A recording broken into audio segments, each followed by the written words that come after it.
Hello, one and all, and welcome back to One Hub Racing. This is the second round of the Season 18 Championship here in the Pinnacle tier of One Hub Racing after a thriller last time out in Canada. We hope we have another one on our hands for the second round of the season here at Marina Bay, Singapore, to run us through the inevitable action out there on track tonight. It is, as per usual, here in the Pinnacle tier, myself, Daniel Hoggard, otherwise known as Zaka, and once again alongside me in the commentary box is Matt, otherwise known as Indecisive Mackie. Matt, how you doing, mate? I'm pretty good. I'm a bit tired, it's a mentally draining track, so the drivers have to be pretty much on high alert at all times, which is where some of the drivers could find a wall later on in the race as it gets a little bit more towards the limit. But yeah, I'm pretty good and I'm excited to be here, especially after last week. It's good to be back. Certainly very good to be back. I can echo your points on that. Of course, as we've mentioned, we're racing at Singapore tonight. Well, that is a track, as you said, it is a track where you cannot take your eye off the ball. You have to be on it at all times. This track has 23 corners, more than any other track on the calendar besides Hanoi. 14 to the left and 9 to the right. It's a counterclockwise circuit, one of the few counterclockwise circuits on the calendar. 5 kilometers in length, which is a fairly long track, and it is, well, by time, usually the longest race on the entire calendar, and that's going to make it grueling for all the drivers to put up with. But we know, of course, this is the Pinnacle tier. These drivers have what it takes to be able to produce the goods, and of course a couple of drivers that produced the goods last time out. Well, if you looked at the results from last week, you have Lakita, who took another race victory. He really is able to wrap those up very, very good right now. He leads the championship as well. Of course, the results just echo, or the championship order just echoes the results from last week. ERT Samba is P2 on 17 points to Lakita's 21. Khalifa third on 14. Jules behind that in fourth on 12. Larkin fifth on 10. Glock sixth on 8 points. Rafa seventh on 6 points. Josh 8th on 5 points. ERT Kyle is 9th on 4 points. Vienna rounds at the top 10. He sits on 3 points. Behind that is Arnaud on 2 points.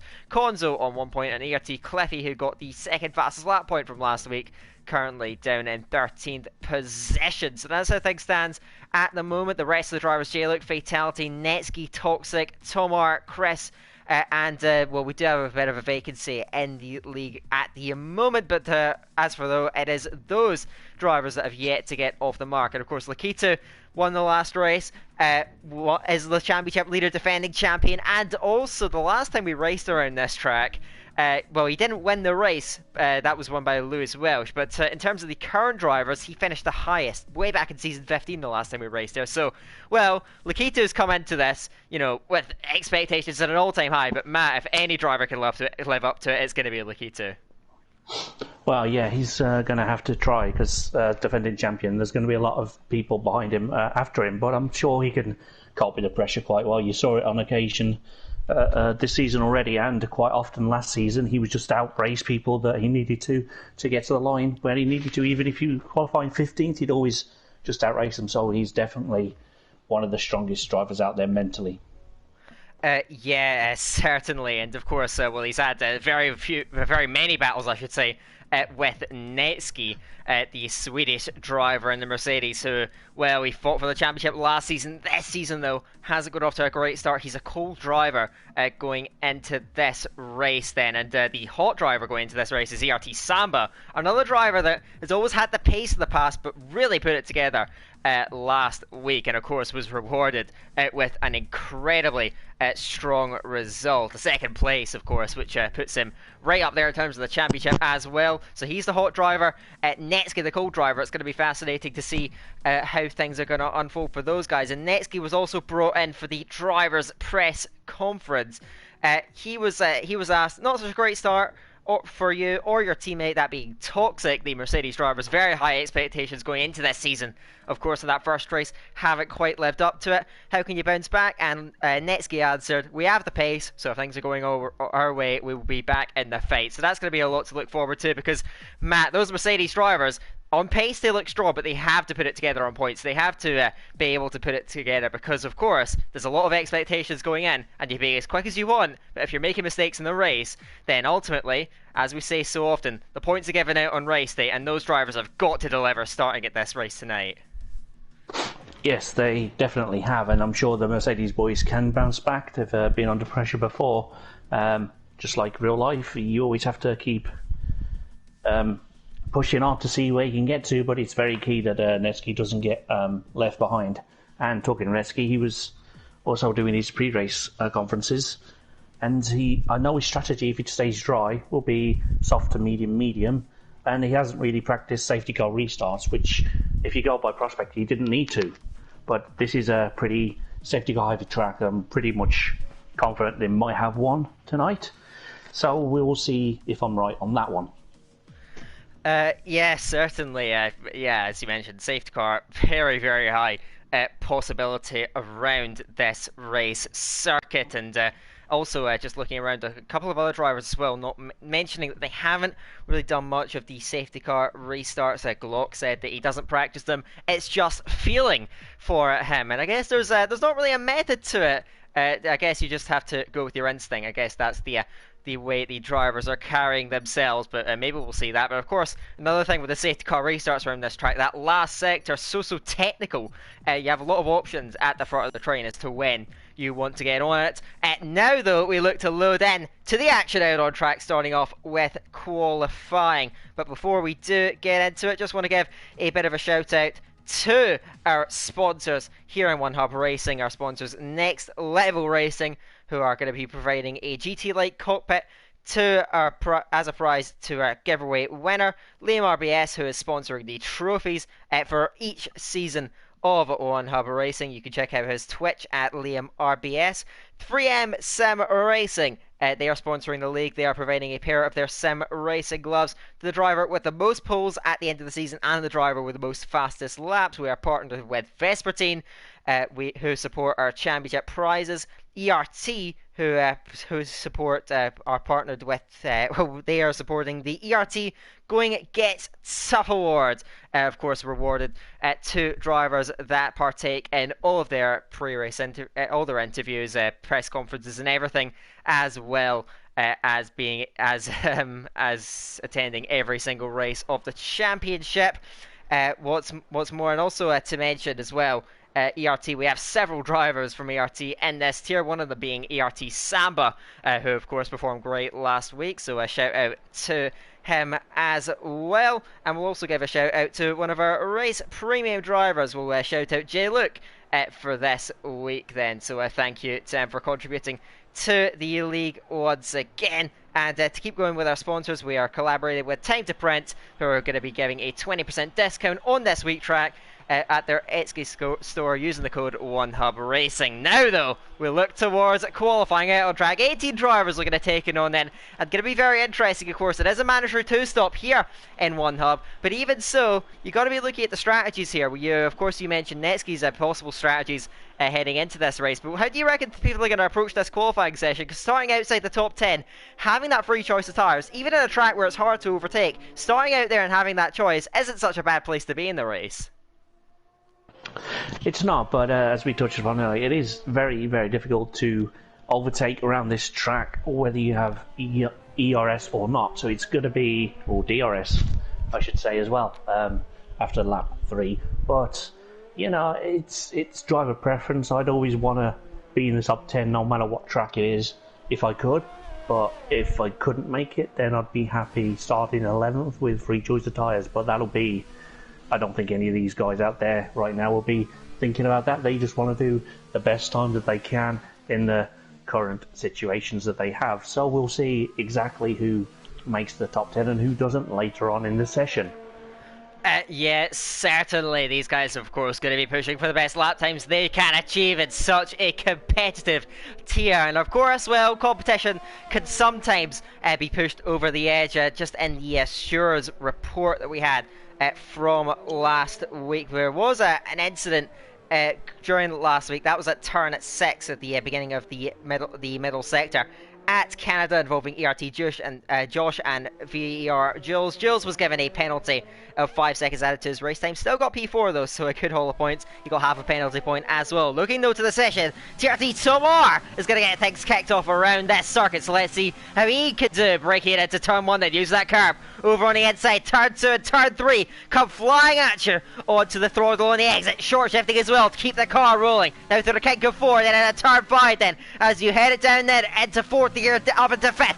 Through the exit there, opening the DRS, and as you exit through Raffles Boulevard, then at turn 6 towards Memorial Corner at turn 7, using the white line going over on the entry to turn 7, just keeping it on the track as the Renault of Tomar then getting it onto the brakes nicely, heading in to the hairpin now, and now in a turn 9 then, again going over the white line to utilise the most of that turn in, getting onto the power yet again, heading it in to this old Singapore slang of turns 10, 11, but a big snap of oversteer for Tomar then into the wall and off the track is the Renault man, so he is going to have to unfortunately bow out of this lap at the moment. So ERT Josh is the next driver behind in the Red Bull. We'll see how he is able to get it on a bit cleaner this time, heading it through up towards turn 13 underneath the Anderson Bridge, and now onto the brakes in the first gear. They're short shifting all the way to 3rd gear to maximise that momentum and that throttle pedal, heading through the exit now towards the 3rd sector. Turn 14 is the first up, then in the 2nd gear, hopping over the curb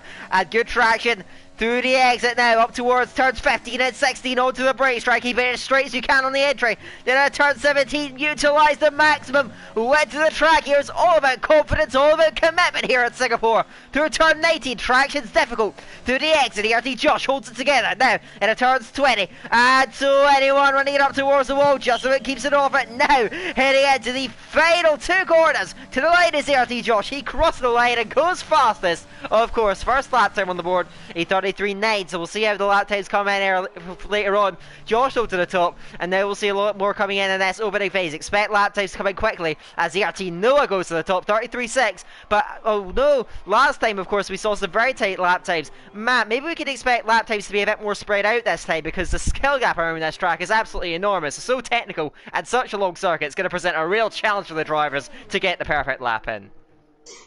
Yeah, it's kind of impossible to get a great set-off of both qualifying and the race, but I think around this track specifically it's even harder still.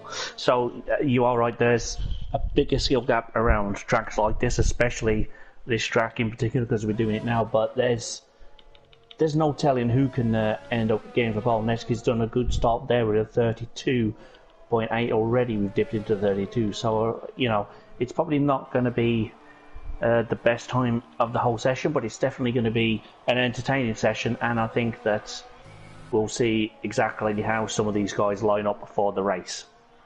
We certainly will. Interestingly, I was watching XL Larkin in, who just came over the line. He had a pretty good time heading through the middle sector, backed off at the end of the lap. He's actually got some front wing damage that I guess has contributed to that, so he is going to have to look to go again, but he lines up at the back for the moment, and Rafa's gone second in the Ferrari, but behind Netsky, and Netsky again storming towards the top of the timesheets. He is a qualifying master here in the Pinnacle tier, and we are seeing that in full flow yet again here at Marina Bay. So currently it is Netsky on top for the moment. Then ERT Samba though flying along very nicely in the middle sector, going very well, and now heading up towards the end of the lap. Then ERT Samba onto the brakes then, heading underneath the grandstand now. Better oversteer the Renault, he's just about able to tame it. We saw his teammate go off earlier on in the session. Samba really playing with fire on the exit of turn 21, keeps it clean though, and now to the line, he goes second, just over a 10 shy Samba. Good lap to put a P2 alongside Netsky on the front row, and those two former qualifying specialists up at the front yet again, storming up there. It looks like we've still got a few more lap times to come in. We've got Konzo on the lap in the McLaren, and Konzo actually is one of the drivers that was held put across in a bit of a rivalry with Arnaud as well, who is also here in this tier. Arnaud 7th at the moment then on a 34.1, but those two drivers didn't have the best showing last week. Neither of them, of course. Arnaud and Konzo 11th and 12th in the race, but asked in the rivals questions, well, Arnaud was asked, did you only finish out of Konzo because he served one extra pit stop? Although Arnaud has kind of refuted that. He said that he thought his overall pace was better. And if it weren't for a spin, he could have ended much higher than 11th. But he has offered his respect to Konzo as a driver, and Konzo has returned that as well. And I think that's great to see, Matt. These drivers, you know, they race so closely out on track, but they have that respect for each other, and that's shown through and through. Those guys in the rivalries, obviously they want to beat each other, but it's that underlying respect they all have, which is what we really, really like to see. Yeah, we definitely do like to see that, and it's always good that the drivers do respond to these questions, because it helps us get a feeling for where they're at ahead of a race or how they're feeling in their season. But just one other thing on Konzo as well, he's, you know, it's going to be difficult to utilise softs if you have traffic to come out, but he hasn't been practicing his safety car, but he has been, I mean the restarts, but he has been practicing the virtual safety car after last week's drive-through, so we'll see if that can be something that he remembers how to do when the race gets going. And of course I also want to talk about Glock, who's currently in, my eyes can't even read, anyway, he's somewhere, but he does expect a hard race today, and he enjoys the track in quali but not so much in the race. But he definitely won't use the softs if possible, because he finds the temperatures difficult to control. And of course Samba we've mentioned already, but I just wanted to know that his best street track, there's a nice flow to it, which there is. It is, of the street tracks, I would rate it the best street track that they've ever designed for Formula 1, but not all drivers agree with that, so that's going to be interesting to see what they rank above this one. But he definitely practices safety cars every day, so we'll see again if that is true or not. Well, currently not the best start to the session, and not a lap time on the board. Glock invalidating, heading through turn 7 there in the Alfa Romeo, so he's going to have to back off of that one. TRT Tomar is just behind him on the track. Interestingly, Glock, as you mentioned, well, he doesn't like the soft tyres, but he is on them for the moment. I think that the soft, medium, medium strategy may well be the most common, but of course, could be very wrong. Let's see how things are going to unfold. Watching Tomar, though, let's see how he is for the Singapore slang. Better oversteer, but this time the Renault man just about able to keep it clean. Well, this session has flown, and we're already just 8 minutes from the end, 10 minutes in. Of course, being such a long lap, well, it's tough for these drivers to get the lap times in the end. But Tomar going very, very nicely, heading through the middle sector. 101.8 is the time, heading through the first 2/3 of the lap. Of course, he wants to try and live up to his teammate RT Samba, who is currently P2 on the grid for the moment. But let's see what he could do. That is, I think that was Lakitu coming over the line. 5th place, shy of his teammates mark for the moment. And Lakitu maybe won't be too happy with that, as Tomar validates right at the death of the lap then, and we'll have to dive to the pit lane. So Tomar getting off of this. Glock as well coming off the road in the lap, he dives to the pit lane. So as we're seeing already, so difficult. Netsky's actually gone off, heading at turn 13 at the hairpin. So that's how difficult it is. Even the professional pole sitter going off at the moment, and that's what I think a lot of drivers both love and hate this track. I did actually look through, and yes, I agree with you. There was a lot of differing opinions over this track, that a lot of drivers rating it as their favourite street circuit. A lot of them are thinking otherwise. But yeah, so Netsky going around there, he's made the error so difficult around here, and that means that even though it's difficult to overtake around here, the qualifying grid isn't going to be too representative, because even if you're up front, as we saw from Netsky last week, make one mistake in such a tight tier, your race could be all but over. So it's all on the line, and these drivers have to keep it clean. One tiny mistake could see your entire race fall off the rails. Yeah, it certainly can, but yeah, when Netsky invalidated, he was actually quicker through Sector 1 ever so slightly, and I'm seeing a lot of people damaging their front wings, and that is how hard this track bites. So they would have been doing better times by now, but they're not all representative, as you say, and I'm intrigued to see how many drivers outside the top 10 are going to go on the leader strategy at the start of the race, to go soft, medium, medium kind of thing, like stick with the leaders. Maybe you can get through all the traffic early on and just stick with them and give yourself a great chance of either potentially winning a drive of the day or getting yourself a very strong result indeed. Well, that is to come in the races. We have 6 minutes left of qualifying, and I have no idea how this is going to pan out, and I can't wait to find out. Yeah, I think I'm very much with you on that one. As we have Enrava coming up to the line. He would have put himself onto professional pole, but invalidated the lap time. And we saw this last week. I believe it was with Cleffy, who set the fastest lap time of qualifying, but was invalid. And so there is that overlying threat upon all the drivers. You cannot exceed track limits. You cannot flirt with the white lines too much. Otherwise, it can work very, very much against you. But who's actually on the lap right now? Fatality to the line, and he crosses, but of course was invalidated. He's going to go again. Fatality was given a penalty by the stewards last week because of readying up early. Of course, before the race, you're not allowed to ready up before the league admin. In this case, ERT Khalifa, who was our driver of the day winner from last week. So yeah, keep an eye out on the drivers, make sure that they're not making that same mistake, because it's something that's very, very easy to cut out. You've just got to, well, keep it clean, make sure you're not making that. So keep an eye out, make sure Fatality should have learned his lesson by now. You suspect it's ERT Kyle navigating the final few turns, but he dives to the pit lane, not happy with the lap for the moment. So just 4 minutes to go in the session, and Netsky's first lap time, still a provisional pole, but as I say that, ERT Saba really attacking in a turn 23 down the Rhino to the line, storms to provisional pole. A 32.583 the mark for the Rhino man. So that is what everyone's going to have to be shooting at now, what everyone's going to have to be aiming for. So that is storming from Saba up towards the top of the timesheets. 32.5 is going to be tough to beat, but Netsky, we saw that lap time very early on in the session. He can improve. 4 minutes to go, and I'm with you, Matt. This session could unfold however number of ways. The question is, which will it unfold? Can Saba hold on to pole position, or can someone else snatch it away from him in these final 4 minutes? Well, I don't have the answer for that one, but I do want to just take a quick note to say something else you're not really allowed to do is retiring on track. The stewards noticed a lot of that, especially during qualifying last week, so the stewards would like to remind all drivers that that's forbidden, and drivers who retire on track can disturb other cars that even cause an incident or perhaps cause a driver to invalidate or lose time. So drivers that are caught doing that will be penalised.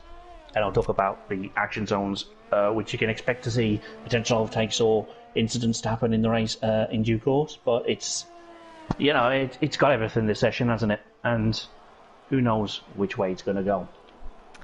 Yes, Vienna puts himself up into P3 then on the track then in the Alfa Romeo. So he's a third driver into the 132. At this stage, it is a relatively quiet out there on track. I think a lot of drivers are just looking to get their final runs in, then time it just right, go out at the last possible moment. But TRT Tomar then heading around, we've seen him crash it on the first lap, we've seen him invalidate on the second lap. Can he at last get a clean lap in with under 3 minutes to go in the session? The Renault driver powering into turn 21. Now to the final 2 corners. If he keeps it clean through 22, he should be going to the line. TRT Tomar crosses the line, goes 6th on a 33.2. Good lap from Tomar and the Renault up towards the top of the timesheets. That's what he needed to do. That's what he wanted to do. He puts himself up there into the mix as Tomar. That shows perseverance. Can push you right up there. But VAR Jules is on a lap at the moment then. 2 deads up in the first sector. I'll leave it to you, Matt, to take us through it then. What can the Racing Point man do in this final part of the lap then? 10th at the moment. We'll see how far he can push himself then with 2 minutes to go in the session. Yeah, I'm struggling to find him because I'm having that glitch where you can't scroll to drivers, so give me a moment and I will get to you, but he seems to be coping quite well. He hasn't invalidated this lap. He has been close to track limits on several occasions, but the TAS says it's valid, so we can assume that it's valid, and he comes over the Anderson Bridge and he's just accelerating down, trying to find the braking point. Can he brake a little bit later than he has before in this session, just to try and get a little bit more time? And it's still good through there, and I'm just checking the TAS, see if anyone else has invalidated. Yeah, Khalifa invalidated very shortly, but very short moment ago, I should say, and the yellow flags are just people backing off, trying to find space in this hectic final couple of minutes. Jules is coming into sector 3, he's riding those curves to pretty much perfection, but how far up the timing tower can he get? He's coming around the final corner, and he's going to go across the line, and he puts him into P7, and that is a very tidy lap. That is a strong lap from VER Jules then to put himself into the mix, and now we can expect a flurry of lap times to come in and round off this session. So who's going to be next to step up to the mark, to step up to the plate in this qualifying session, as we are now into the final minute then before the clock eventually expires then. So who is going to be next up? One of the Ferraris is quite far down. That is in Rafa. He's just trying to get a last minute lap time in. Netsky's just behind the lap then. He is just looking to start one off as soon as he possibly can then, as we come towards the end of proceedings here in qualifying. But let's watch on board then with Lakitu 886, the defending champion, down in 8th. He'll look for more than that then as he gets everything now, heading out of the final few corners then. He was purple in the first sector on a 25.6, middle sector 35.8. What is the last sector in the lap going to be? It is P2 for Lakitu onto the front row. The question is though, can he hang on to it with so many more lap times yet to come in as we reach the dying stages here in this qualifying session? On the track at the moment in the last sector, ZRT Kyle then as he heads into the turn 20, hooking up that apex then, hooking up that exit as well. Venom oversteer, just avoids the wall, just keeps it straight now into the final corners, over the curb on the inside, but ultimately the lap time just not quite enough. It's 4th place, or 14th place I should say, for ERT Kyle. Now we look for more in this session. ERT clipping to the lane is 15th only. He backed off that lap. ERT Noah crosses. He is P4 then in the session. Behind is a Red Bull man. That is going to be ERT Josh, and unable to quite improve the fatalities, and Vality's hit the wall as well. Unable to quite find enough. Heading through to the end of the session now. Do we have any more? Oh no, to the line. It's 11th. 33.6 for the Williams man. Behind that is a Racing Point. Backed off then. That's the Ferrari event. Rafa, he goes fastest by the smallest amount as Neski replaces it and storms to pole position. Is there anyone else that can top that? Larkin is backed off to the line. Konzo, his teammate, is invalid. Neski snatches it from Rafa. The top of the timesheet's changing hands twice in a matter of seconds. Neski another pole. Rafa alongside him. A dramatic end to the qualifying session then. Neski from Rafa up top. That's a roller. Rafa may have thought we had it, but Neski has completely dominated. Nearly 3.5 tenths clear. That is storming once again in qualifying from the Mercedes man. Yeah, it's shown over the last couple of seasons that he's very, very good at qualifying, and sometimes things don't quite go his way in the races that he'd want. Started in pole, you would expect that on this track he should get the run and he should be able to control things all his own way, but that doesn't really make much of a chance if people at the back are tripping over each other and bringing out safety cars. That could destroy a driver's morale. You've built up a 20-second lead, let's say, and then there's a safety car and it's all gone. You have to reset and go again, but there is 3 tenths between the top two and then a very small margin between other drivers down the grid, so that is awesome. And the Taz was just lighted up purple all over the place in the final sessions. Yes, certainly. Let's run us through it though. So there's Neski from Rafa, Samuel Lahitu, second row, Noah and Vienna, third row. Behind that is Tomar, Jules, Larkin and Josh rounding out the top 10 in qualifying. Behind that with free choice of tires for the race are Noah, Chris, Konzo, the two rivals close to each other on the track. Behind that is Kyle, Cleffy, the last of the drivers to set times, Fatality, Khalifa and Glock unable to get on the board. But of course Khalifa starting down there, we know what he managed to achieve from near the back of the field last time. We'll see what he can do again if there's maybe another podium on the cards. We now look towards the race as we get into it now. Looks to be just about dry then, but we'll see how things evolve. Of course the rain made things very, very interesting last week. We saw very different strategies. Drivers pitting for the intermediates and a few laps later switching back to the slicks, the way things evolve with the conditions. Maybe we'll get more of that tonight, who knows. But now we look towards the race with everyone lined up, 80 drivers about to take on the Marina Bay circuit. So let's get into it.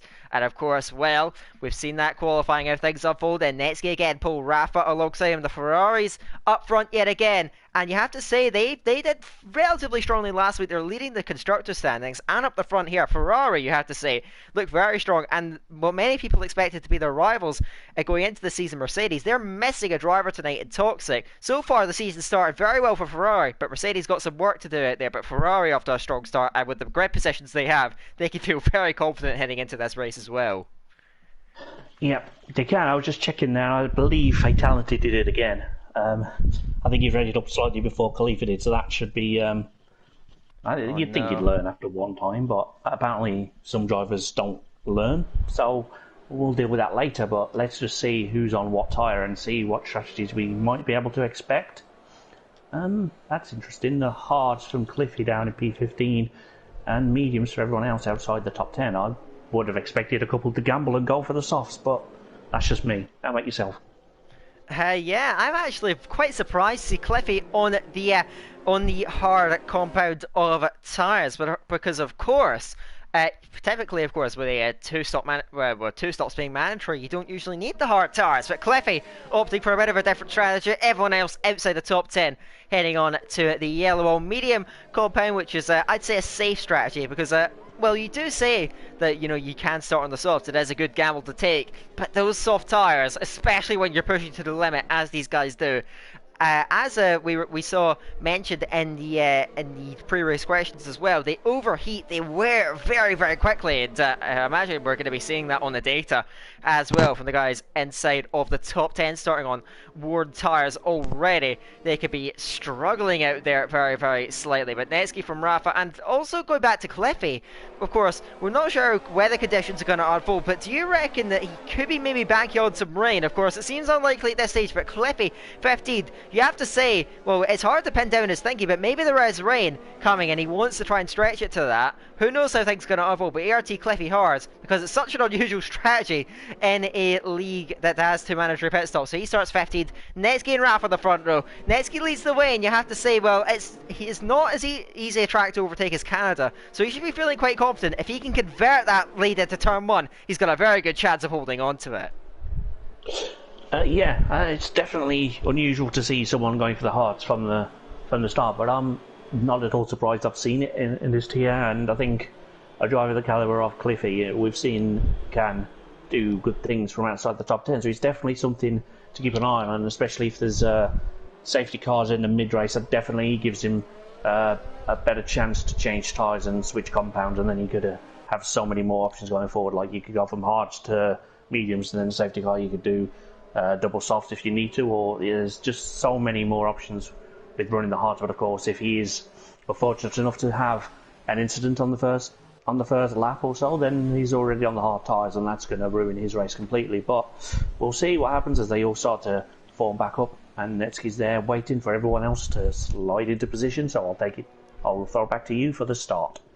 Yes, it is going to be Glock at the back of the field then, bring it in then, as now we have 18 drivers looking at rearing to go and now settled on the starting grid. So let's see who's going to lead it then. Netsky, Rafa, front row. Who's going to take the initiative heading into turn 1 then, as we are now lined up, ready to go racing yet again. Again, a bit of a hold for the drivers. Hopefully we do actually get things underway this time around. I think there was a bit of a delay. Now we do get it underway for the second round of the season. We are 5 lights. And we're away here in Singapore off the front of the grid then. Netsky has to start and spearing off. Then that was one of the riders linked Tomar then, but Netsky converts in a turn 1 in Samba. Rooney's in a Rafa already. Slots himself in a P2. Next up is the 2 Ferraris. Lakina trying to fend off Vienna back in the background. You can see them all filtering in. Side by side down the field. Heading into turn 5 then. As we look heading into the second sector. A lot of bunching up then in that midfield, but looks like it's just about clean for the moment. ART Josh though has got wing damage, 90% on the front when we saw him going over the star as battling down the field into Memorial Corner. Side by side is Tomar and Arnaud through the exit on the inside the Williams, on the outside the Renault, fighting for the exit and into the wall. again! It's Tomar. ERT Kyle's got damage now. It is Chaos down there. Yales at the moment. Kyle has gone off entirely. At the back of the field with fatality. What a start. It's Manic down there in the order then. Netsky at the front then. He leads. Very serene at the front there, but down at the back. Oh, hell broke loose heading into that second sector. Well, that's a bit of an understatement. There was cars all over the place. There was cars on the inside, cars on the outside, and no one really knew where they could turn in. And unfortunately, Kyle was too far on the inside and just managed to catch the wall and spear across the track. And he's actually lucky that in bouncing off the walls, he hasn't hit other cars. So that's just one of those things that happens. Unfortunately, they're going for it very early on, but Kyle's going to be in a world of problems, I think, and we're just checking. Yep, there's a lot of broken wings out there as well, so expect a party in the pit lane very shortly. Yeah, certainly into the first lap, then a lot of drivers are going to be coming in. Then as Tomar has gone off, and massive damage then. He's going to have to dive straight towards the pit lane then. So the Renault going in then, and a lot of other cars, a VSC deployed, will help these guys a fair bit though. So they will all dive in. They will look to try and get those tyres changed, and the front wing for, of course, the entire bunch of them. That's going to neutralise the race, slow things down. I think that is what's needed. So it is going to be hards going on Glock, interestingly, mediums for Kyle, Tomar, and Fatality, as now the front wings get swapped out, and now they look to drive up the road. But that is a bit of a saviour, you have to say, for these guys, the VSC. It means the front wings neutralised, the strategy's compromised, but they can still make it on just one more pit stop. So that seems like it's worked okay for these guys. The question is, can they stay within it? Glock's about 33 seconds behind. It is about a 26-second pit loss, so he has lost time. But the VSC saved those guys somewhat. Now they've got to try and convert. They're not out of this race just yet, but a very big recovery is needed. Yeah, but it is the DRS is enabled, is it? I suppose it has been a couple of laps, but yeah, it's unless the timing tower is broken, I have no idea. I'm just engrossed in what we're seeing. I don't even know how many laps we've seen so far, but it's definitely an easier task when you have a little bit of a VSC. A full safety car would have helped these guys better, but you can switch too hard on lap one, more so than if you're involved in a. Luckily for Cliffy, he wasn't, so he can just set about it. To catch him, set about his business. He's up into P12 already, and he's all over the back of Arnold. So this is going to be some drive from both of the Williams guys. I think they're going to carry each other around and see what happens. But I'm all over the place. I don't know where to look, as Cliffy also puts a quarter there with evaluations. That won't be the last we see of the day, but it is the first one. So there you go. Yeah, that's unfortunate then for ERT Cliffy. It's up the road there. You can see Vapor Chris on the defensive there. So no to the outside of turn one, but that one not quite coming up to Vapor Chris as well with a penalty. He got overtaken by Larkin on the last lap on the stop, so he's looking to power himself further up the road then. Of course, the RS now enabled, so everyone's going to be going at it already. Arnaud, how's in the rear wing of Vapor Chris to the inside lane at turn 6. Will easily get through up in a 10th place, and his teammate Cliffy looking to follow through inside of turn 7. Squeezes Chris right against the white line, but the Racing Point is fading back to the outside. That one now not coming off quite, just about to the outside of turn 9. Can't get through for the moment. Chris has to slow it down there. Conzo it behind as well in the McLaren. Can't get through for the moment. So they all slow it to the line. Arnaud now the leading medium runner. Cliffy now the leading hard runner. So it's going well for these Williams then. They make good progress off the start. And when the softs start to go off, you imagine further down the road, looking at the damage, well, some of these guys already pushing 40%. Jules in particular is taking a lot of the tires, 42% on that right rear, so he's struggling out then. The softs going off, and you have to say Arnaud is in such a good place. Leading medium runner has his teammate to back him up. He's in a really good place. If he pushes up towards the cars in front, Arnaud could be in a really good position to take advantage of the strategy later on in the race. Yep, that's definitely what he's going to be planning to do, but I'm sure you heard me exhale when Cliffy went for that move as well. It looked very, very tight, but he managed to put it off. So credit to them. They're going for it very early and very often by the look of it. And Arna gets 3 seconds there as well. So there's a couple soft runners coming in to switch tyres. As you say, the soft tyres are going to start to go off very shortly, especially those that did their qualifying laps on them. They will be pitting quite earlier than you might otherwise expect. But back to the action. I don't know where to stop, and Arnold is now out. Oh no. That's heading into turn 4 then. He was chasing down Larkin. It looked so good for him, but now out the way in a safety car deployed immediately here. Rafa and Josh had just went through the pit lane. They've given up track position. That's not helped them in the slightest. Wow, that is dramatic. So unfortunate for Arnaud, who had driven such a good race up to that point. He is now out the way. That is going to allow, well, it's going to allow Glock, Josh, Tomar, Fatality, Kyle to get through then on the Williams man who slips down the order. That is absolute heartbreak for the Belgian, as it's also going to give a bit of an opportunity to the soft runners to get those tires switched. The question is though, how many drivers on the hards for Cliffy and the mediums further behind are going to follow suit with that strategy? Netsky leads the way though. You imagine he's going to pit, but of course Cliffy, Crest, Kodzo, Khalifa in their position with the relatively fresh tires. And what would you do? You'd have to pit right just to get that out the way. You may be giving up track position, but not a pit stop. What would you do in this position, Matt? Would you come into the pit lane as it stands?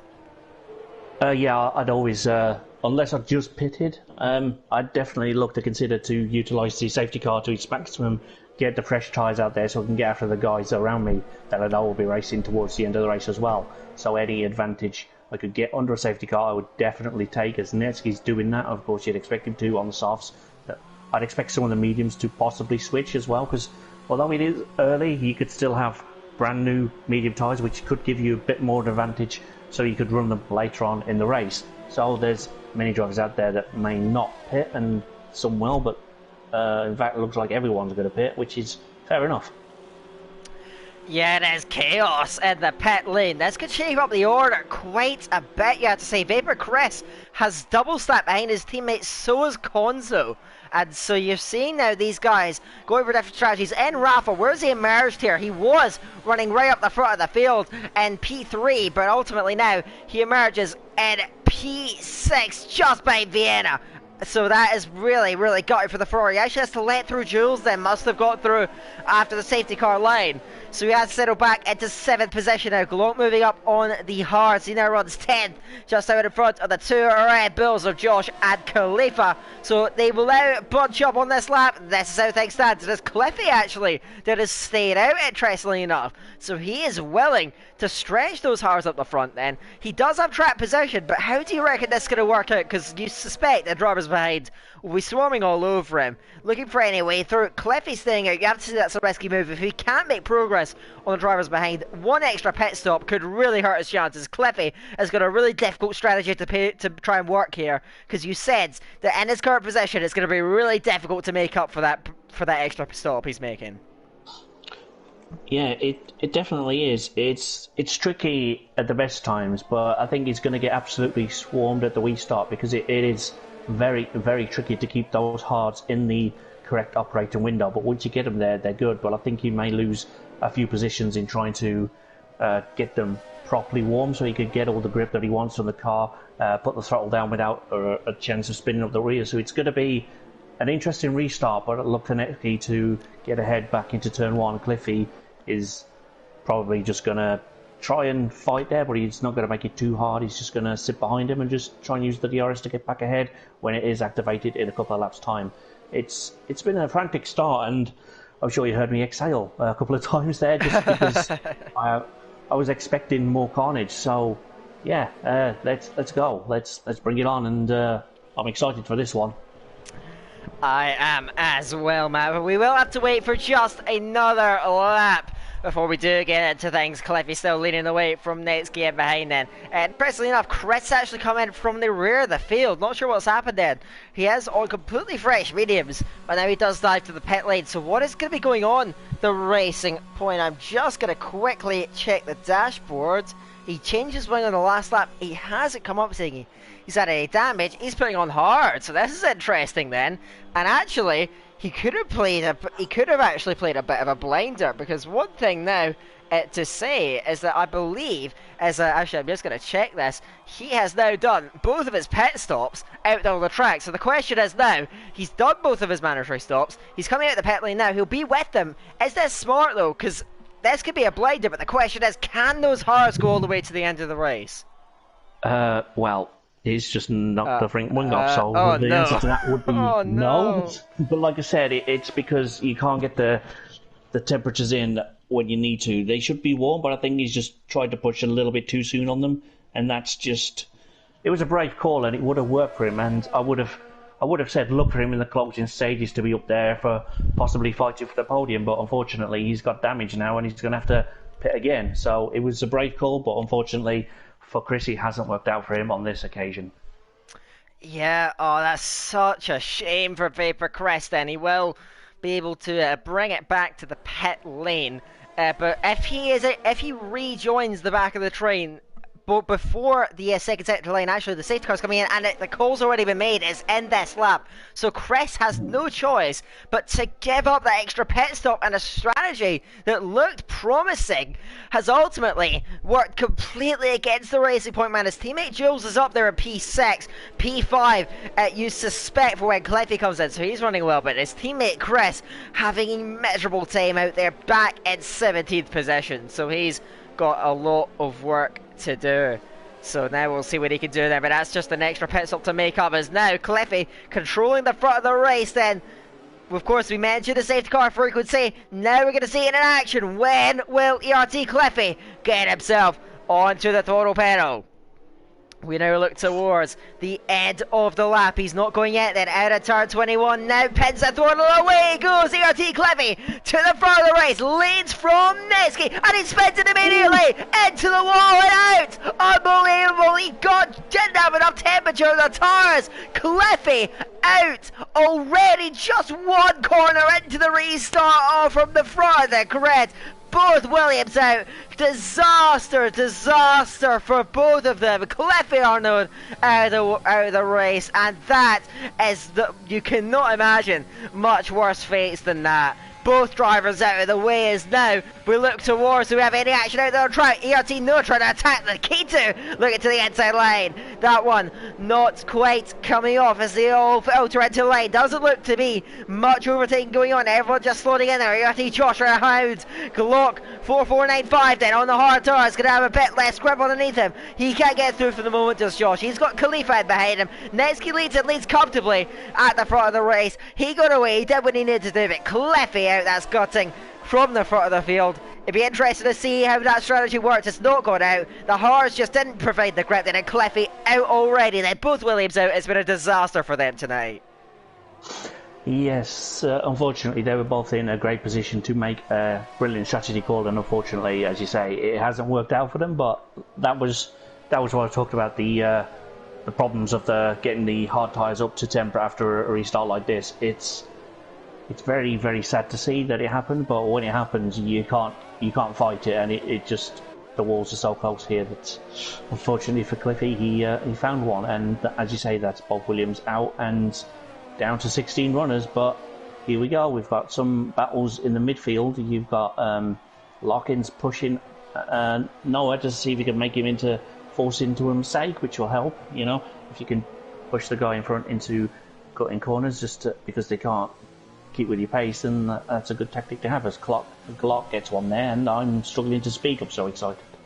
Well, we're seeing quite a lot of actually just to mention Glock, he's actually been unfortunately the penalty not the most justified. He's only got 2 warnings in this race, but he's going to give it a penalty, so if he can avoid one he might be able to take it to the stewards. But yes, Glock down at P9 for the moment then on the horse, doing everything he can. He's got pressure from behind from both Red Bulls chasing him down at the moment there, but they're not able to get through just yet. Up at the front though, look at the pace of Netsky's broken TRS before it's even activated, and away the Mercedes driver is going. He leads by 1.3 seconds to ERT Samba, and behind for Vienna P3, Jules 4th, Rafa and Lakita the Ferraris languishing for their grid slots at 5th and 6th then. And the safety car definitely didn't help out their strategies too much. They got work to do. Vienna though up into the podium as it stands right now, and pushing on strongly as the Alfa Romeo man then. Of course, after not the best result last week, he's doing what he can. This week is further down the field.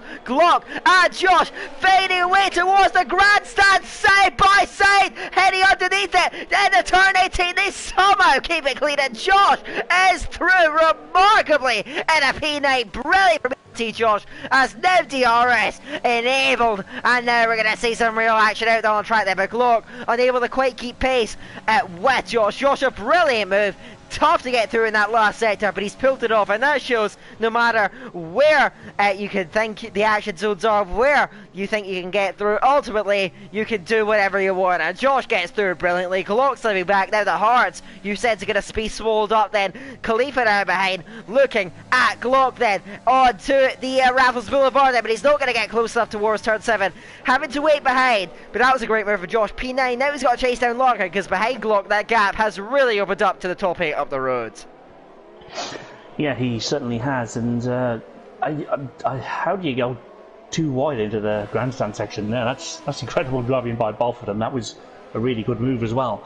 But you just mentioned the action zones. You should expect turn 5 and turn 8 are the real ones where you could have an opportunity of an overtake, but side by side is definitely possible there. But I didn't think I would be speaking about a move into the grandstand section. So that was, I tip my hat to you, sir, and well done.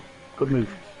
Bold, brave, beautiful. That's the racing that we want to see here in one Pinnacle tier. Looking though further up the road, we still got more battles to be had. Next game I mentioned, got out that DRS. ERT Samba has fought it back. He's not giving this up just yet, and he's sat right up behind them. Both these drivers are pretty much identical batteries. Vienna keeping pace, but Jules struggling, and as Ed Rafa swarming all over him. So now the German going on the offensive towards turn 1 to the inside, heading into the first corner of the 10th lap, sweeping round the outside as Jules then trying to hold on to it. They're still leveling at turn 3. There's contact then. The Ferrari into the racing point then, and now Lakitu gets the pair of them. Jules trying to fight back outside of turn 5 off the track then, and aggression levels rising. Noah to the inside line now of VAR. Jules who slips on this lap, then tagged by Rafa. Larkin in behind looking for a way through on the outside as ERT Noah trying to sweep around the outside then. He runs off the track but still fighting it in a turn 8 then,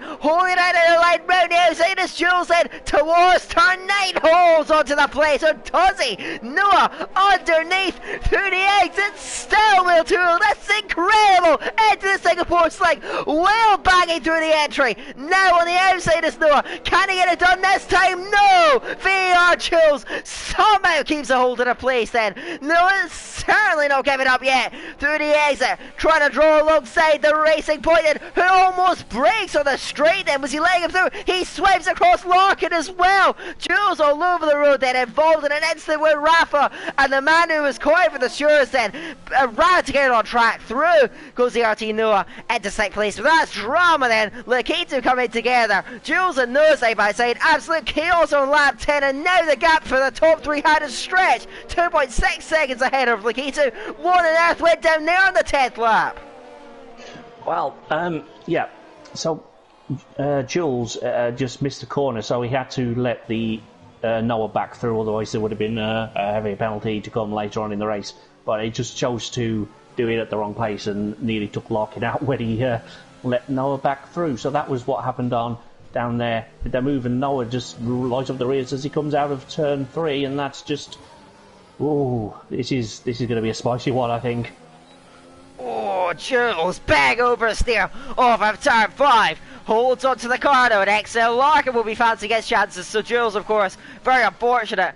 Illegal overtake on the last lap then, is going to have to try and fight back down the field then. Tomar inside a clock at last gets through to 11th place, and he's had a bit of an up and down evening, but he is now P11 in the Renault, looking to hunt down the Renaults in front then. As then we got Yellow's favour Chris out of the race, and is that into the pit wall or is that into the pit lane? The answer must be pit wall.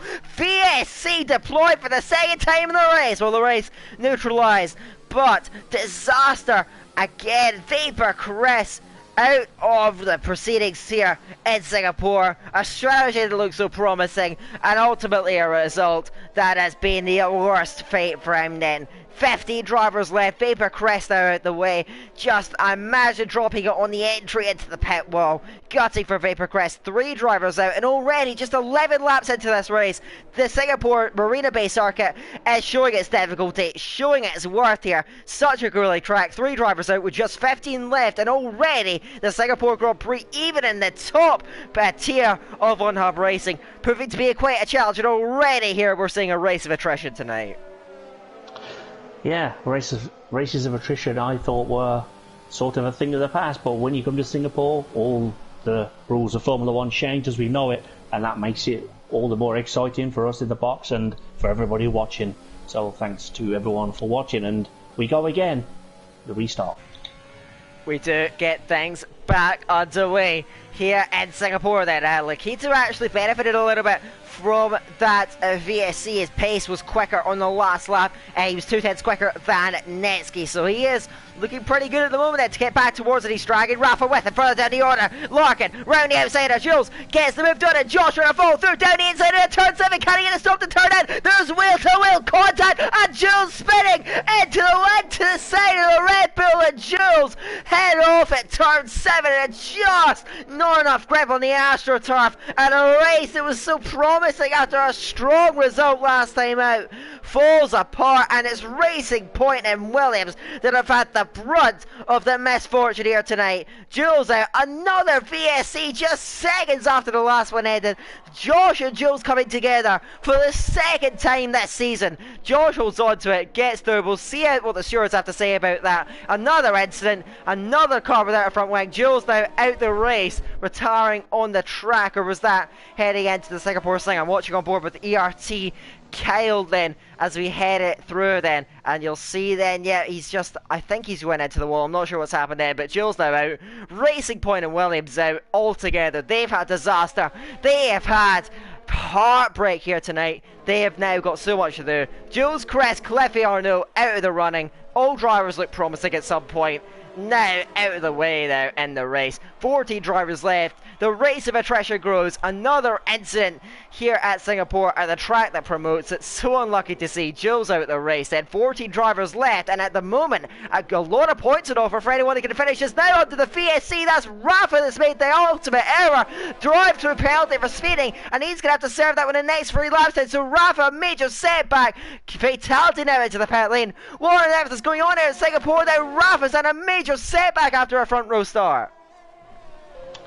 Yeah, it's just glad he didn't say that he practiced VSC restarts every day, because I wouldn't have believed him based on that evidence. But it's unfortunate. I think we all do it. Sometimes the Delta gets a little bit screwy on the game, and it might not have been his fault. So I'll hold judgment on that one. But the championship has been blown wide open at the moment. Lukiku is in P4, which is 12 points as it stands, so that would put him on to 33, but Samba's in second place, so he's definitely knocking on the door as well, so it's definitely opening, especially if Netsky's winning, so that's going to be one to watch in the final few laps, I think, but let's see who else is going to go side by side on these next few laps. You can have Tomar and Khalifa. I think I'm going to watch that, and you keep us up to date with the front. I certainly will do that. And it's down the back of the field then. I think fatality has gone off in the Haas then. He has full front wing damage according to the TAS system. And so, yes, he is unfortunately going to have to try and bring that back to the pit lane. Fatality, a major mishap, is now Rafa to the pit lane to serve that drive-through penalty, and we've seen, I'd say, at least half the field have had some sort of incident, some sort of front wing damage, and such is the nature of this track. And the drivers that are going to keep it clean as we approach the halfway point in the race are the drivers that are going to be rewarded the most. But Rafa now to the pit lane, fatality off, he will have to go to the pit lane as well, as now it's a comfortable 4-way train for the race lead. Netsky, Samba, Vienna, Lakito is how things stand at the front then. It's the Mercedes from the Renault, from the Alfa Romeo, from the Ferrari. That's how things stand at the moment. Netsky's led this entire race, but he's under pressure. He's going to have to try and work his way up towards it. It's further down the road. You saw Larkin in front of Josh. How's things unfolding there? Larkin holding off Josh for the moment. Is the Red Bull looking firmly on the offensive, or is he just looking to sit in behind? Yeah, it's all going. I was just checking to see what else was going on, and Fatality was going through the pit. I thought he was right through, but he's gone back to hard tyres, so that's another stop for him out of the way. But there's no sign of any movement there, but Khalifa is right behind his teammate, so any mistake ahead and the Red Bulls will capitalise, and that's what they like to do in real life. So let's see if that mentality can rub off on these drivers tonight. Certainly, as they, of course, one driver attacking, one driver defending in the Red Bulls. They've had a very solid run so far. Josh is up 3 places, Khalifa up 9, again, just like in Canada. He is the big gainer come the race. If he sorts out his qualifying, then my oh my, he could be a force to be reckoned with. But of course, the drivers that qualified at the front, broadly speaking, racing at the front then. As further down the road then, Tom Arthur, Khalifa, and that's because Khalifa has dived the pit lane, and he's going to be the second driver after fatality to serve that second mandatory pit stop. The hard tires going on, and I don't think a lot of these drivers are planning to use the hards, but ultimately the circumstances of the race have worked towards it. Khalifa will now emerge. He should be comfortably in front of fatality on the same strategy, and I think that's ERT Kyle that's going off then through turn 21. Another mistake at the moment then. The AlphaTauri will carry on, but he will get in front of Khalifa, who emerges P12, still on the points now. Now he's going to try and make that work. Push on the hard tires if he gets those up to temperature, but he can see how much he's struggling. He's fighting that car all the way through, but Khalifa out the pit lane. How will he make that strategy work then? Will the hards have enough pace? Because if he wants to try and make that strategy work, he needs to get track position early, get up towards Nuwa on the track, otherwise the car's made with fresher tires underneath him will easily be able to reel the Red Bull driver in. So back few laps in front of Khalifa. Let's see how he makes those hard tires work. Yeah, while that is true, it is very notoriously difficult to overtake Khalifa. He's one of the hardest men to overtake on previous experience, but that's a great call to go into the hards at that point, because it's half race distance done, and I'm pretty sure we've only got one safety car window left, so it's going to have to be a monumental incident for that to trigger. There's only one left, so it's definitely a case of just maximising your potential, and Khalifa will be up there, I've no doubt, come the end of the race. And that is just the kiss of death as a commentator, isn't it? You praise a driver, they tend to find a wall somewhere. So I'll stop talking now and throw it back to you. Well, let's hope that that is not what comes to fruition then. We'll keep an eye on Khalifa's pace as he gets things going on the next few laps. Then Alito's currently running in the low 13.9 for the most part, 39.3 for Netsky on the last lap. He is holding firm from ERT Samba, but the Renault driver is looking to try and rein him in. Just 3/10 the gap heading in to the middle sector, so Netsky's going to have to dig in deep here. Vienna and Lakitu behind Lakitu with a time penalty to his name. But so you may think he's at a disadvantage, but Netsky, Samba, Vienna, all with 2 warnings. They are at the mercy of picking up another one as we're only halfway into the race. So don't count out the defending champion just yet. I don't think you could ever make that mistake. But it is Netsky who leads the way. He's got that track positional advantage, and he will be absolutely determined to make up for the way his race fell apart last week. Samba, though, will be eager to try and snatch that championship lead. This week is Netsky very close to the wall, heading through turn 14 at the end of the middle sector, just holding together, but the Renault is beginning to make his authority then. Looking at the tyre where Letsky's taken more out of those tyres than Samba behind then. 47% on the right rear for Netsky, 43% for ERT Samba, and big oversteer again for Netsky, and he dives the pit lane, so that's the second mandatory stop out of the way then. So Netsky and Lakitu in for the back, so now those guys have decided to take the initiative, dive to the pit lane. They've taken more out of their tyres than the other guys, so they are going to dive in. Medium's going on, we'll see if they should be able to get to the end of the race, although it won't be too easy, so they get those tyres on, knows it as well. The question is, where will they emerge? How much is the undercut going to benefit these guys? Particularly Netsky's going to try and get out the DRS. Lakita's going to look to try and jump Vienna and Samba, so let's see how these guys work out then. They power out the pit lane, they're going to try and get out in front of Rafa, who of course has served that drive through. Rafa's coming out just about level pegging with his teammate then on the inside. Lakitu, I assume, is going to get let through, so Rafa now goes through. Netsky up the road, needs a big outlap here to break away. Netsky's going outlap early. The question is, can he make this count and jump ahead of Samba, who's been chasing him down the whole way?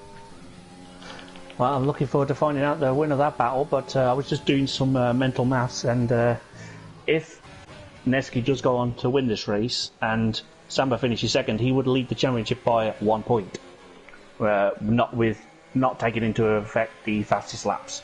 So based on basic maths alone, that would be a 1 point swing, but that's a long way away from happening at the moment. A lot of stops to happen still ahead of them, and let's just enjoy the ride, because this is going to be a cracker of a finish. It certainly will be. So let's see how things are going to unfold then. So watching Lakito on the outlap then, Nevsky just in front of him then, these guys powering on nicely. Now Nevsky is coming up behind Konzo on the hard tires. Konzo has not done his second mandatory pit stop, he has done his first in the McLaren, but he's still powering on at the moment there, but the Mercedes is rapidly reeling him in. Of course, on much fresher tires underneath him, into the pit lane, Samba, into the pit lane, Vienna. So now those guys dive again. Where will they emerge? Nevsky now is going to get held back by the McLaren man as they enter this last sector. Konzo is not getting out of the way, and Nevsky cannot yet get through. Heading into turn 22, he has to wait. There's no mediums going on. Samba and Vienna now heading down the pit lane as now we watch Nevsky gets alongside Konzo. Watch for the cars emerging. Nevsky's going to have the advantage. He's through on Konzo and he's away from Samba. The undercut's so powerful. Lakito has gone in front of the Renault driver. Brilliant stuff from the Ferrari. The undercut paying dividends in. Noah is in front of Larkin as well. Larkin will come in very, very close to ERT Khalifa, but the hard tyres just haven't worked for Khalifa. We mentioned the pace that he needed to be on. He's running in the mid-39s, not quite quick enough for ERT Khalifa. Larkin's got cold tyres, but he's still got an abundance of grip and will hold on to that 9th place. So ultimately, Khalifa, he gave it a go, but just didn't quite have the grip on those tyres, the speed on those tyres to make the undercut work. Larkin still in front in 9th place, pressing on at the moment, trying to get up to Noah up the front, who's comfortably in P8 then, but up at the front, Konzo now holding back Lakito, who still has to sit and wait as they head up towards now the run into turn 14 now. Lakito gets alongside the McLaren, cruising around the outside, will slow himself in a P4. Through goes Lakito. Now is Samba being held back, Vienna there as well. Lakito gets the move done. Sam's got to find a way through, and these pit stop phases and the presence of the McLaren of Konzo has really shaken things up. Nevsky leads now 2.2 ahead. He's looking comfortable. If Nevsky can just see this through, he's got a race win in hand here, but with just about 13 laps to go, can Nevsky hold on to this and get his championship campaign underway? Well, absolutely. You'd like to think so, but just be aware of this, that Samba, Tom and Lakito all have slight minor front wing damage, so that could be something that could bite them later on. But Nevsky's just gone quickest lap at the race, and he's hunting down Glock hand over fist, and I'm pretty sure he'll catch him as Glock is on a different strategy and his tyres are quite old at this point, but he has to stop again at some point, and I'm sure he'll do that in the next 3 or 4 laps to go back to the mediums to finish off his mandatory stops. As now Samba to the inside of Konzo, and now Vienna looking to follow through. He's going down the middle almost. He hesitates from the move on Samba, but swings right outside of Konzo. In a 5th place goes Vienna, chasing down Samba. You mentioned Samba with wing damage, very, very minor, only 6%. It's less severe than, actually, Lakito, my apologies, he has the same amount of damage there, very, very minor. Maybe a 10th or 2 a lap is going to cost them, but over a 31 lap race, believe me, that adds up then. And Lakito's already leaked a few tenths to Nevsky. It was about 2.2 seconds when he got through on Konzo a lap ago. The gap now sits at 2.5 seconds a lap later, so Lakito's going to struggle, and now Nevsky in control. Hero is chasing down Glock further up the road there. Glock, not the second mandatory pit stop then, still waiting on him and Konzo to dive in for the last time then, but Nevsky now getting up to the back, and now Vienna chasing down Samba. And you have to say, with Lakito with a penalty and Samba with damage as well, Vienna's looking very, very good here. Of course, he started in a good position, P6, but he's looking at the moment like a podium and possibly even a 2nd place finish as it stands then. Nevsky now up to the back of Glock then, looking for a way through, and of course as he's held back, it does allow Lakito to claw himself back into the fight just that little bit. Konzo now to the pit lane. Glock still staying out to the lead, but you suspect now as he actually goes way into turn 5, a penalty then, holding the Alfa Romeo man back hard here, but now Nevsky draws alongside. He is through on the inside line. Nevsky to the lead of the race now, where he was to start it. Nevsky now leads, and you have to say, as Rafa says, the fastest lap of the race on his recovery drive, P11 at the moment then, looking to salvage whatever he can from this Singapore weekend, but through goes Nevsky to the front of the race. He leads from Glock, and he's looked ever so much in control, never threatened. Netsky still leads the way. Lakita now held up behind Glock, and you have to say now, Netsky looking comfortable, but he's just got to try and see it through now. Keep it clean on the track, because you have to say with Lakita with damage, Samba with damage, and Glock having to make another pit stop, Netsky's looking good then. He's just got to control this. The question is, can he say throughout damage? He won another race victory on the board. He needs it. Lakita now on the back of Glock then, and I think he's going to try and pull away from Samba. Samba will be looking to try and overhaul him. Vienna into this as well. A plethora of championship contenders being introduced here as now Lakita hassling Glock into this last sector. But the last sector, not traditional overtaking zone. He fades to the inside of turn 18. Glock runs a little bit wide. Lakita looking for any which way through here as we head on towards lap 21. Just about 11 laps to go. Here in Singapore, Lakita headed the back of the Alfa Romeo as they headed on towards lap 21. That is a great run though. The turn 23 from Glock 4495, and he maintains that P2 then from Lakita in the Ferrari.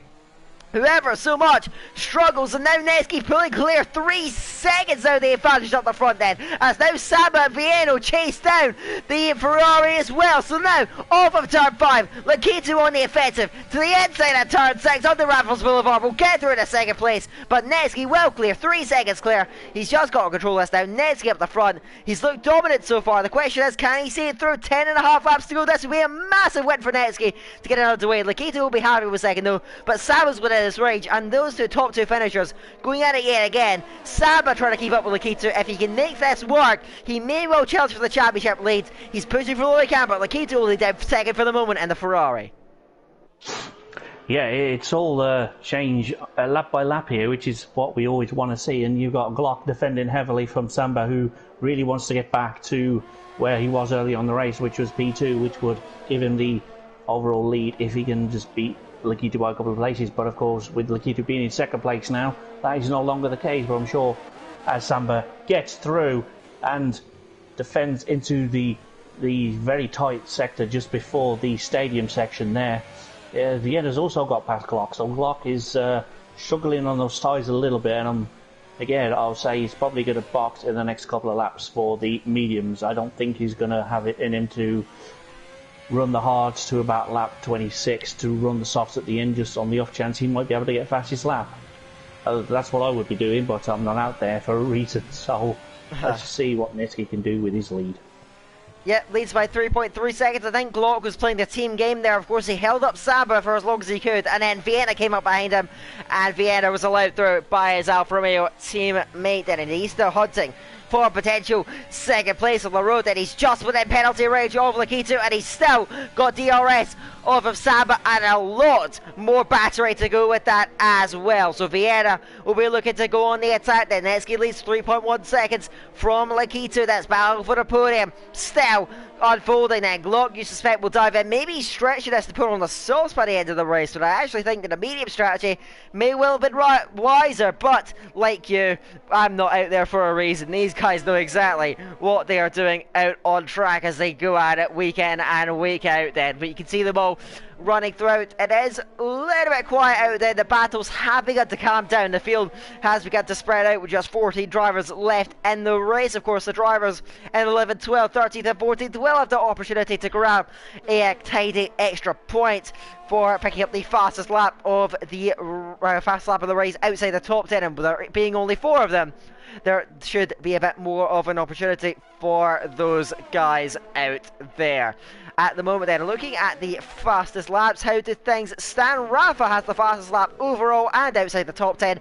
He is getting that point, but he's still trying to push for a top 10 on the back of ERT Khalifa. Netsky at the moment, I believe, holds the fastest lap inside the top 10 on the 136.8. So Netsky again picking up that extra point then to put himself right in the championship mix. You have to say Rafa getting the other one as it stands, but he's also looking to get himself into the top 10 and deny a point from Netsky, which would help his teammate Lakita. So I guess what goes around comes around, but He's trying to chase down Khalifa. Has a lot more pace at the moment. Does Rafa. Saying purple sectors. Last lap, a 37.4. Khalifa was 2.5 seconds slower than that on a 39.9. So Rafa chasing down rapidly onto Khalifa up the road and looking for a way through on the Red Bull, trying to snatch as many points as he can. Tomar up the front may have a bit too much pace for him to overhaul, but Rafa trying to press up, and after a drive-through penalty, he's looking for top 10, but you have to see what could have been for the Ferrari, and yet again, after a run at a top 5 last week, when able to get through, well, Lakitu has been storming up the front end. Rafa's not quite had the same fortunes. He runs a P11, but given the expectations, it could have been so much more for the Ferrari. There's work to do in the future rounds.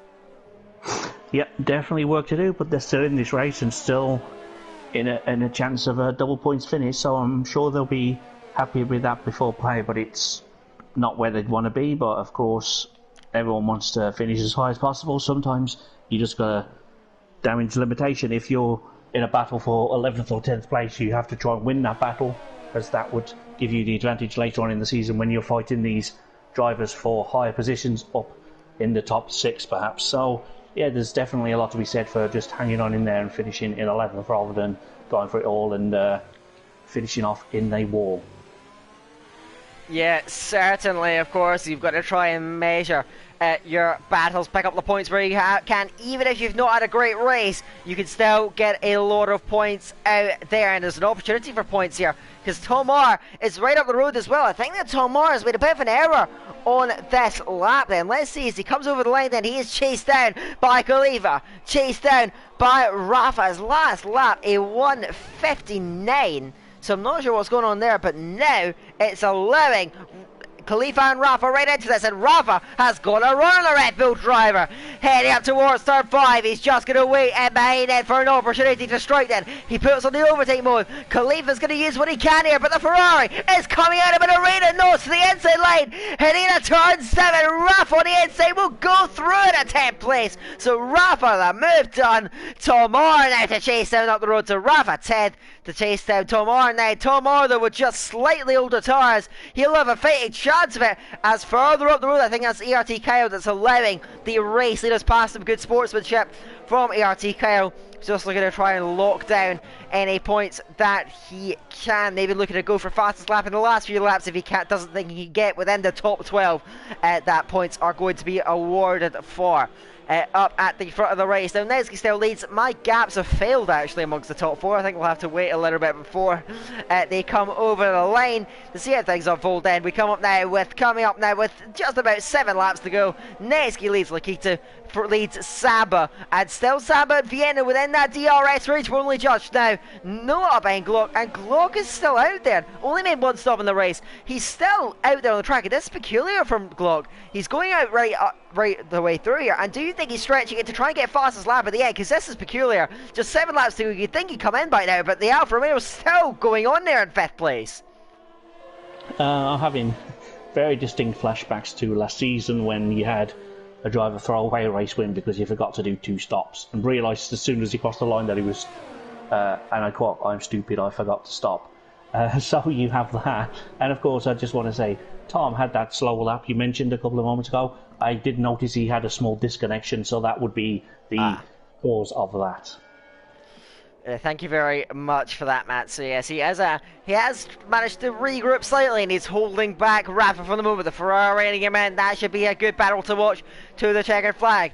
Noah was able to get past Glock further down the lap. He now runs in P5, and he has had a pretty solid race. Qualified 5th, is holding it down at 5th for the moment then, and it's just doing as it stands, just a very, very solid job out there at the moment in 5th position, and trying to hold back Glock, trying to hold back Larkin, who's managed to get himself in on the act as well as fresher tyres than Noah. Fresher tyres certainly than Glock further up the road, and 1 lap fresher in terms of the age then, and about 3% pressure in terms of the wear compared to Noah at least. Glock's tyres are now 61% on the front right, still staying out there for another lap. We've got 6 laps to go in the race, and I do wonder if he's forgot about the mandatory pit stop rule then, but nevertheless he still holds down that 6th place with Excel Larkin chasing him down from behind then, as now he heads it and towards turn 3 then, pressured by the McLaren,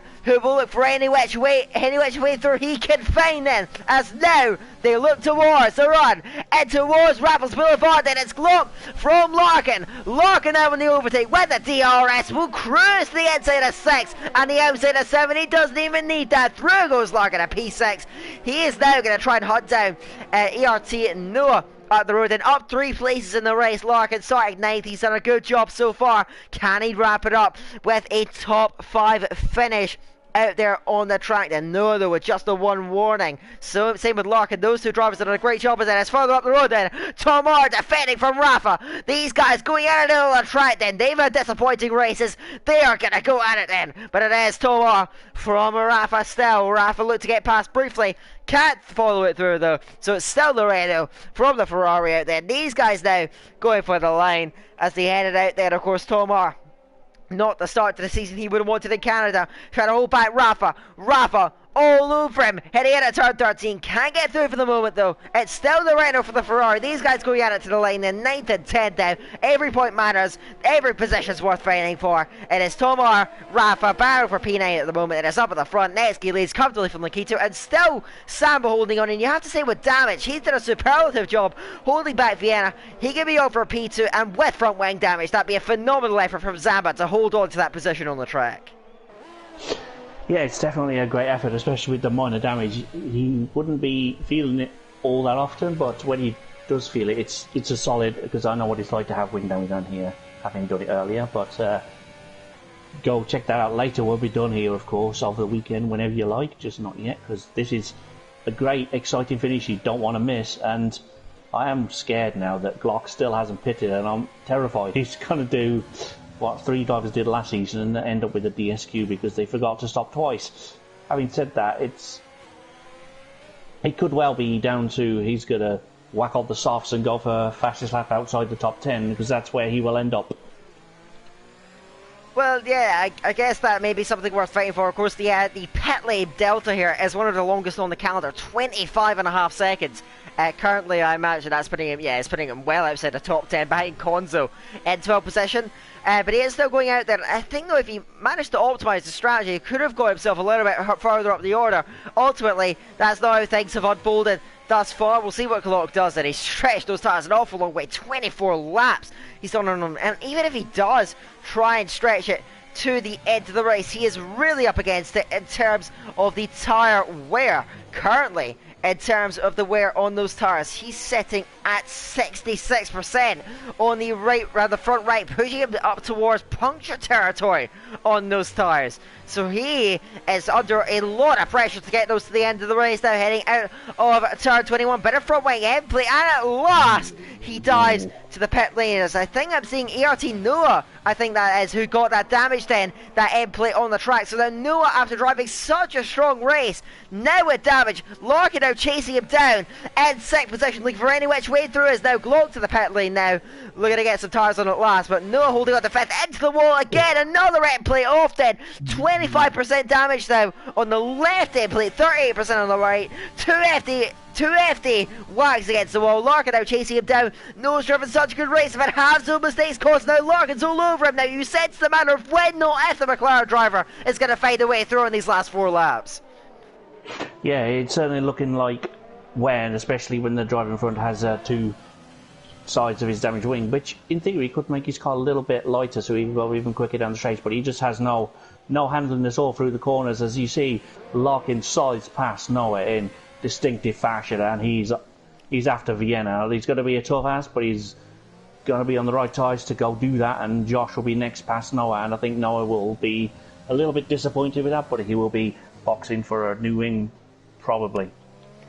Or he may try and soldier on and get to the end of the race. He'll surely lose out to Josh, but he's got a good gap to Tomar and Rafa. That battle's still raging over P8 now on the track. Glock is emerged in 12th, and you sense, and it's going to be a real hunt now to try and nab a fastest lap of the race then. Outside of the top 10 in terms of fastest laps, that one is currently going the way of Kodzo. Kodzo himself then, I think there's a bit of yellows in that section, not sure what's going on there. Then Glock is coming through that now. Looks like he's cleared himself. I don't think anyone actually went off as now Josh moves cleanly past Noah, who does stay out there. He's got about 10.5 seconds to Tomar, 3 laps to go. So now it's going to be a real effort to try and hold on to that 7th position out there on the track. So currently as it stands, and what's the pace like? Well, he did a 43.2 then and was about 4 seconds slower.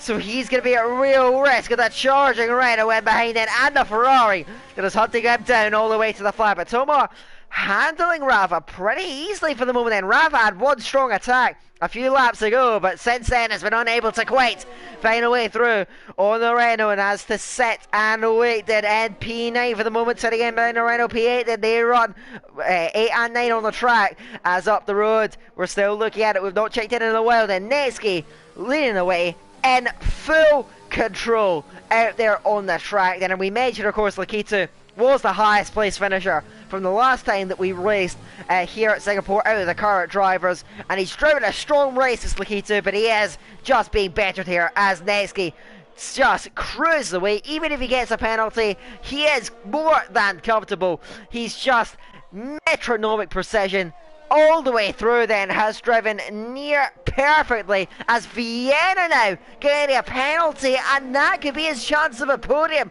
really going against him here, and it could also save Lakitu a podium as well then. Looking to try and lock that position down. Khalifa now in a time penalty then. Kodzo is going to try and chase him down and get within that range then, of course, with fresh tires underneath the McLaren and the Red Bull up in front now. 2 laps to go in the race. Vienna now with a penalty. He should be safe from Larkin, but chances of a podium slipping away as it stands then. Netsky leads Lakitu out then. They drive it to the line then. He can just see this through, and you have to say that after a disappointing first round, another pole position, Netsky, you have to say, with a win that looks all but certain now. Is Glock the fastest lap of the race, and comfortably he'll get that point, but Netsky up the front looks in control. He won't get the fastest lap point, but this has been dominant from Netsky, and now you have to say the Mercedes man is right back in the championship hunt. Yeah, I mean, it's probably too early to say someone's out of it after one race, but there's short seasons, every race matters, every point matters, as you mentioned earlier, but just want to clear a couple of things up. That yellow flag was Carl ended up down the escape road, that's why there was a yellow flag down there, and I was on board with Vienna as he got that penalty. It seemed a little harsh from where I sit, but if he feels inclined, I'm sure the stewards might be able to, get it. I don't know on that one, where it seemed quite harsh, but of course track limits are harsh all the time, but Netsky's about to come onto the final lap, so this will be a great finish to see who gets the podium behind him.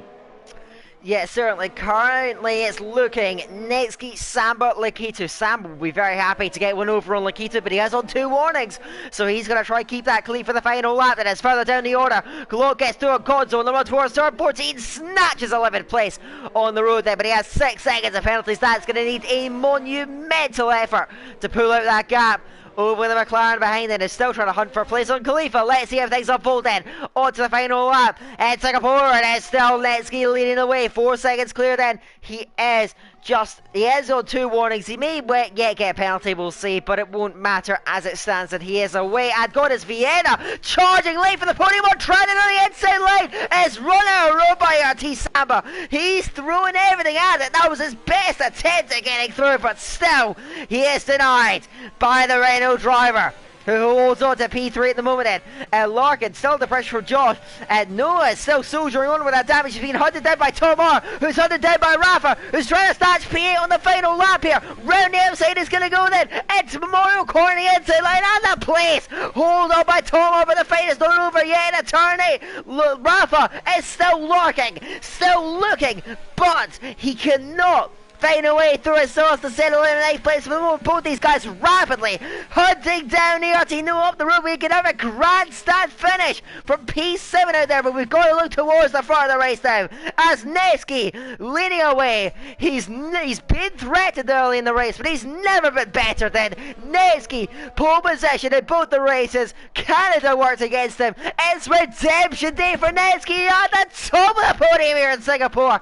He wins the day here as now Lakitu crosses second, but he will relinquish that to ERT Samba. Another second place finish then for the Belgium. Strong result from Samba yet again. Lakitu is third in the end from Vienna. Larkin will just about beat Josh the line, P5 and P6, as now Noah under pressure. Rafa has got through a Tomar. Now they come up towards the front wing damage. Noah, can Rafa get him up to the line, into the back of him? He gets damage himself. Tomar to the inside line here, over the line, contact into the wall. Noah somehow with the place in the end. Wow, what a finish. Tomar, I think, is glitched out then. Did he actually get over the line? He has the checkered flag, but he has seemingly bugged out. Tomar 12th then, as Noah, well, it wasn't pretty, but he did roll up the 7th place.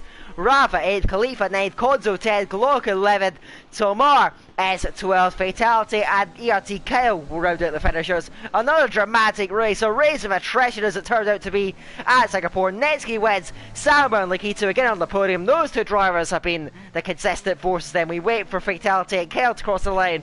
A great race here at Singapore. Lot of action, lot of incident. A grandstand finish for 7th place, but in the end, a dominant win from Netsky, and that's going to work wonders for his confidence heading into the rest of the season. Yeah, I'm just trying to take a moment. That was a frantic last lap, and you know, like, I don't care where I was. I wouldn't be fighting that hard for one more position on the last lap of this race. I'd be too tired and too scared of blowing it all for everyone. But driver of the day by the game is given to Block. We will talk about that shortly. But what an ending! What a race! And yeah, I'm wow, just same every week. It's brilliant, and it gets better and better. And I cannot wait for next week already. Yep, One Hub Racing, Pinnacle tier, never fails to surprise and never disappoints. That is certainly what we can take from yet another a great race here in Singapore. One last rundown of the race results after that thriller of a race. Then Netsky wins it from Samba and P2. Lakitu does round out the podium in the end, then from Vienna 4th, then Larkin takes home 5th position then from Josh and P6. Then those guys fading back nicely to 5th and 6th in the end. Then ERT Noah is 7th in the end from Rafa 8th, and it's Khalifa Konzo round at the top 10, Glock and Tomar round at the points, Fatality and Kyle round at the finishers, and as we saw, it was the racing points of Jules and Chris and the Williams drivers of Cliffy and Arnaud that were ultimately unable to quite see out the checkered flag. That is it then for Singapore. Netsky on the top step of the podium, right back into the championship on. I do believe that Lakitu will maintain that championship lead by, I believe, correct me if I'm wrong on this, but I think maybe by just 1 point over Samba. Incredibly tight out there. Lakitu from Samba, Netsky back in the hunt in Vienna, a strong result. Great race at Singapore yet again. A lot of action out there, but I am going to come to you, Matt, yet again after another thriller in Singapore. Who was your driver of the day, and what do you have to ask them? Well, I'll get to that in a moment. Yes, I believe it is 1 point in the standings, because it would have been 1 point the other way had he finished 2 places behind. So that's what we have there. But I'll also address the sponsors while it gives us both time to think of a question for the drivers. But I'd like to thank Liam RBS, who sponsors the trophies. Next Level Racing, as mentioned, the Light Sim Rig for the giveaway. The Vespertine is a partner, and 2023D, you had 20% off any given track. And the ERT Go and Get Stuff Award, that's for all the drivers to do all the interviews, pre, post race, and any other ones they're called up for. 3M will get a pair of gloves for the most fastest laps and most pole positions. And the very much appreciated thank you sponsors, and thank you everyone in the chat for watching and supporting this awesome league and this awesome racing, and I hope you've been pleased with that. And now let's get to the crux of the matter. Driver of the day. It's between a few drivers. Again, I say this every week and it never seems sincere, but I promise you it is. There's so many good drivers out there, but I think I'm going to go for I actually don't know at this point. I think I'll go with Josh, just because he's finished at the points. He's had a good race. He kept his nose clean, and I'd like to say he was keeping your nose clean key to your strategy today, or were you just able to maximise all those tripping over themselves around you? Okay, thank you very much for that one, Matt. And for my driver of the day, I have to say, I'm going to have to be boring here. I'm going to go with our race winner, Netsky. And of course, I'm going to come to and ask, like, were there any points of the race where it got nervy? You seemed in control of that one from start to finish, but was it that easy in the cockpit? How was that race win for you? But I think that is going to be just about it then. For, as you mentioned, the driver of the day. Shouts from both of us, and yeah, I think that's just about it.